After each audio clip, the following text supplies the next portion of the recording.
I'll be speaking with Leila Florell. She is a longtime Bridgeport, Connecticut resident and a founder of Preserve Remington Woods. And things seem to be coming to a head on that issue. Good afternoon, Leila. Good afternoon, Stan. So nice to be here. Now, we've covered this issue a number of times on the struggle, but now there's a deadline of sorts. I believe it's August 9th. What's going on? Well, the zoning in Bridgeport, the planning and zoning, they have been redoing the planning and zoning for a while now, and they have come up with a proposed plan.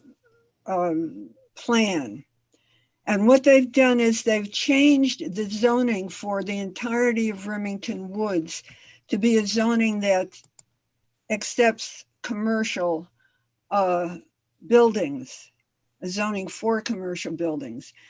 It's a position of Preserve Remington Woods, as well as most of the people in Bridgeport that we speak to that want to preserve the woods as a nature wildlife preserve with walking paths so people can have access to it. So it would be good for wildlife. It would be good for all the services that the woods provides. It would be good for the people of Bridgeport and in many other ways, which I can get into. But what happens with August 9th? August 9th is the deadline for commenting on the zoning. So they've changed the zoning to the entirety of Remington Woods to be commercial. And we want to have people go in and comment on that and say, we don't want that zoning. We want the zoning to be changed so that the entirety of Remington Woods is a wildlife nature preserve with walking paths, no development or any other uses. Okay, so we'll get into how people might do that a little later on. But let's go back a step. Let's say people don't know anything about Remington Woods. Where is it? How did it become a woods? How big is it? Some basic facts.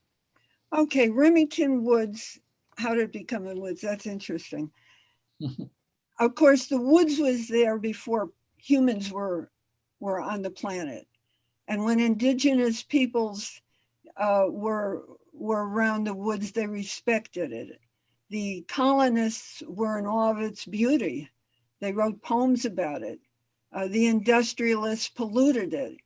And there has been a 20-year cleanup of the pollution mandated by the EPA. DuPont owned it, and a DuPont spinoff called Corteva owns it now, and they want to destroy it for development. It's 422 acres.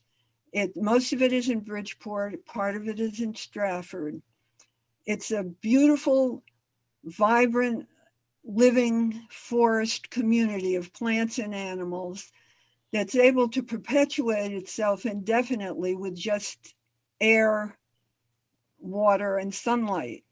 And in addition to perpetuating itself and making a home and habitat for all the animals and biodiversity, it constantly puts out services for the people to enjoy, and they're crucial services like oxygen. It cleans some of the dirtiest air in the country. We have some of the highest rates of asthma and some of the highest death rates from COVID because of the air quality. It cleans the air. It would be even worse if the woods were destroyed. It cools the air. We're in record-breaking temperatures. The West is on fire. We're sitting here breathing the smoke from the Western wildfires. Environmental catastrophe around the world is raging, And Bridgeport is part of the world, and people are part of nature. So, And don't mature trees also keep carbon in the ground? And if they're knocked down for any kind of development, all that carbon gets sent into the atmosphere. absolutely. And that would make global warming even worse. And another thing that a forest community of that size does is it stabilizes the local climate. There are if you just remove a forest, you affect the climate because the trees, they mitigate the moisture. And I would hate to think that we didn't get rain anymore here and that we became like California. And that could happen to a local climate if enough trees are cut down. So there are a whole, it mitigates flooding, it mitigates storms, it increases uh, um, biodiversity, it stops soil erosion, it makes the soil better. There are a whole long list of physical services that the forest community puts out that people um, benefit from just on a physical basis.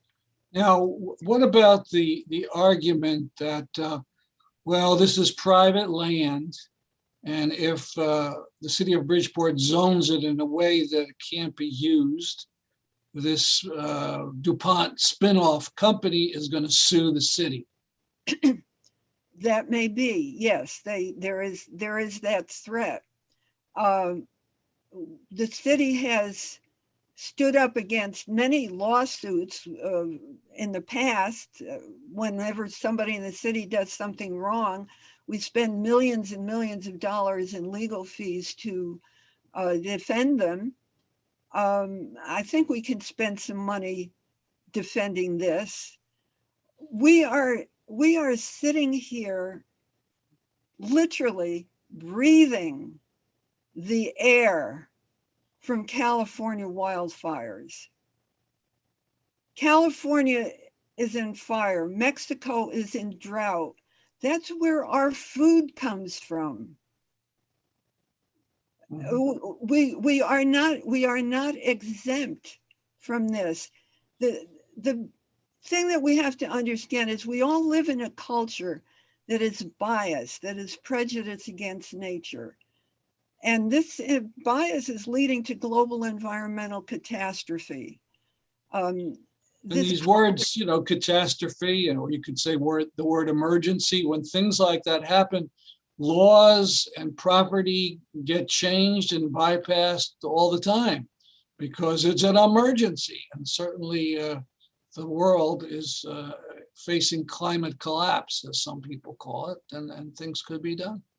Absolutely. Well, look at what was done with the pandemic.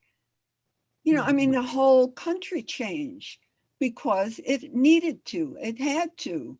We did the same thing when the Second World War came. In 6 months, the entire country changed because it had to. There was an emergency. And Absolutely. this is an emergency. This is leading toward ecocide, which is the death of all life on the planet, the only planet that we know of in the universe that has life. And Now, we're if people killing. want to comment, you don't have to live in Bridgeport. Is that right? No, To make a that's comment? right. And it is an international issue. Anyone in the world could comment. So how would they do that? We could Well, superimpose websites, pictures of them and addresses. So how would you do that to yeah. comment? Well, you go, there are, let me see, the zoning must be changed. There are two ways to comment. I have a petition.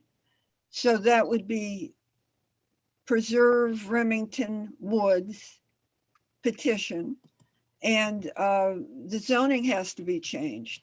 So you would go, there are a couple of ways you could do that. You could email Lynn Haig at bridgeportconnecticut.gov.